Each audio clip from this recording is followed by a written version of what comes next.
Hello. If you came here from my TikTok or Reel looking for my long-form video ranking potential Pixar sequels, then I apologize, but I have not yet finished editing it. I'm literally editing it right now as you're watching this.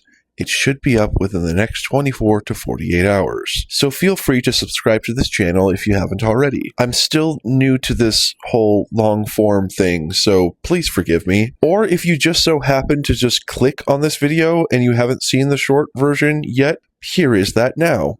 Enjoy.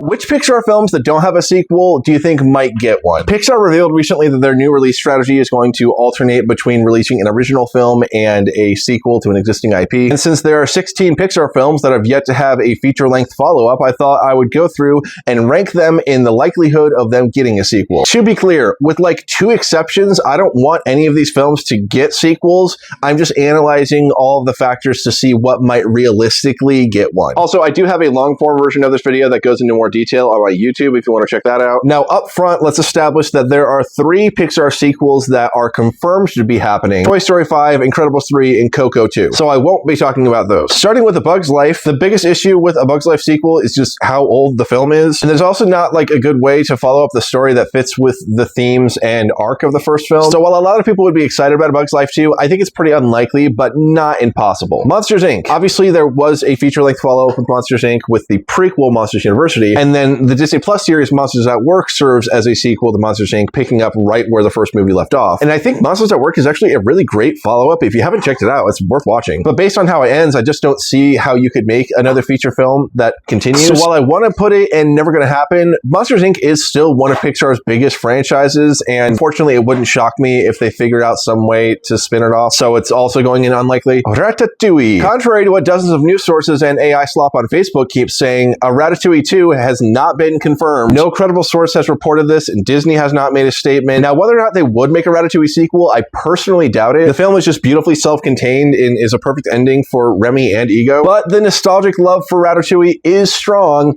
so I wouldn't put it past them. WALL-E. I'll just get straight to the point on this one. I don't think there's any chance of WALL-E ever getting a sequel, and there's really no story that could continue it that matches the themes of the original. I think the sequence through the credits is enough to tell you what happens next. Up. This one's easy because Pixar has already made the perfect sequel to Up, which is the series of slice of life shorts Doug Days, which is the only appropriate way to continue the story based off of how Carl's arc in the first film ends. And then there's also the obvious issue of Ed Asner passing a couple years ago. So yeah, an Up sequel film is not going to happen. Brave. Even though Brave is not one of the most popular or revered Pixar films, I actually think it has maybe the most potential to be continued. And I say that because Disney already has twice. Merida had her own arc in the 5th season of Once Upon a Time, though that's obviously not canon. And a lot of people don't know that Disney did actually publish a YA novel like 3 years ago that serves as a sequel called Bravely. So there's a lot of creative directions you can go. But the biggest issue is that Brave is not really as popular or good as Pixar's other films. But I'm still going to put it in strong possibility. Disney keeps shocking me with their desperation. The Good Dinosaur.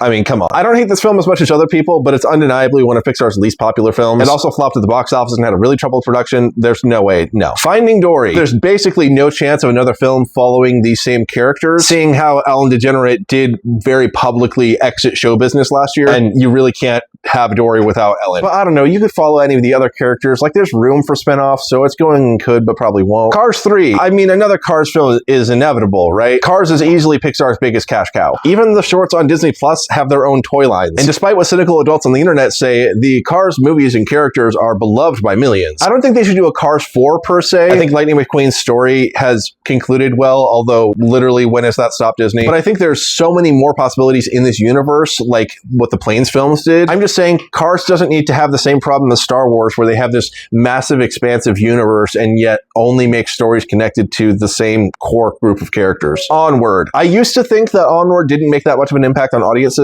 but then my video explaining the ending of Onward got like 2.6 million views and hundreds of comments of people talking about how much the film means to them. So it's definitely a bigger deal than I thought. Narratively, though, I don't know how you could follow it up, just because Ian's arc of gaining confidence and magic being reintegrated into the society like, I don't know where you go with that. Maybe you could do a short, but Tom Holland and Chris Pratt are pretty expensive. I think any opportunity to continue that is gone, but I'm still going to put it right here in the middle. Soul, beautiful film, left completely open at the end, never getting a sequel. Joe Gardner's story has to be left ambiguous because it's showing that he has so many different possibilities of what to do with his life. I'm pretty confident about this one. Luca, I have explained ad nauseum why I don't think that Luca should have a sequel, even though it's my favorite film. You can just go check that video out. But since then, they also announced that the director is working on a new original film, Gato, which he's been working on for like at least 4 years. Now, I would be open to a series of slice of life shorts similar to Doug Days. You can follow Julia and Luca going to school and Alberto and Porto Rosso, maybe have it end with them reuniting the next summer. If they were to continue the story, that'd be the only way to do it. Turning Red, with the themes of the generational trauma and Mei and Ming's dynamic changing, like, you'd have to go a completely different direction if you were to make a sequel. The director and cast have expressed interest in doing a follow-up, maybe a prequel. I think that would work better. And Domi Shi does appear to be pretty well liked at Pixar. So while Turning Red wasn't like a breakout movie, I'm still going to put it in strong possibility. Lightyear.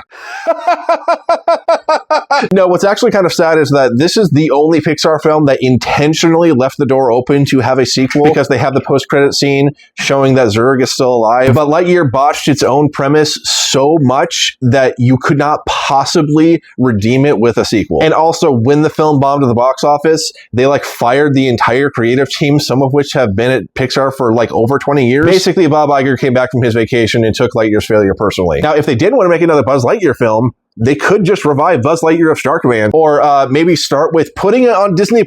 Why are you hiding that gem, Disney? Elemental. So someone who worked on Elemental did say that there was a plot line that was cut, which is that Wade and Ember would come back with a baby made of steam. They actually like really fought to keep that in and thought that it would set up a sequel well. And I think that that's a good premise for a sequel, but how does steam survive in the cold? I don't know. They lose their baby halfway through the year, every year. Would it like absorb into a cloud? Probably, maybe, I don't know. The biggest issue though is that the themes of race and immigration really wouldn't be there. All you would do is continue the romance. I don't know if it would really work the same way. Inside Out 2. I'm genuinely surprised they have not greenlit Inside Out 3 yet. I mean, just the box office performance of Inside Out 2 alone should have been enough to greenlight one, whether or not it makes sense. I wouldn't actually be opposed to a third one. And I think that a good direction to go would be to make Riley like an adult, like 18, or they could do a spin-off like Dream Productions where they focus on a different area of the brain. But like, I'm almost willing to put money down that Inside Out 3 will be the next sequel that they announce. Elio. Despite what people are saying, Elio is really good and I really loved it, but I'm not going to spoil anything here. I will say that even though Elio was not made with a sequel in mind, there are enough dangling threads that could easily be woven into a sequel, and I would be really interested to see where these characters are like in a few years. But it's never going to happen because Elio is doing so poorly at the box office. It's on track to be Pixar's biggest money loser. I would almost beg Pixar to make an Elio 2, but it's not going to happen. I should put it in the bottom tier, but because I want it so much, I'm going to put it here. Let me know what you think, which sequels you think have the highest potential or any plot lines you might like to see.